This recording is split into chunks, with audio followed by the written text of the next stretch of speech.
Kaixo, Raúl Pérez Martínez naiz, Pasaiako Txirrita Eka Euskaltegiko irakaslea, eta Ekaren udako literatur eskaintzatik liburu bat gomendatuko dizuet. Han goitik itsasoa ikusten da.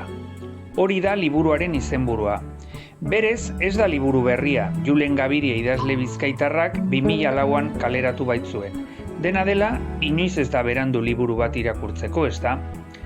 Azalean, aspaldiko txirrindulari baten argazkia ageri da, baina ez duzu txirrindularitza zale amorratua izan behar liburu hau irakurtzeko.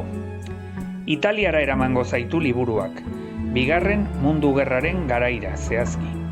Eta sasoi hartako txirrindulari italiar ezagun baten istorio, gogorra, bezain harrigarri eta zoragarria ezagutuko duzu. C bat mailako euskera ikaslentzat aproposa da liburu hau.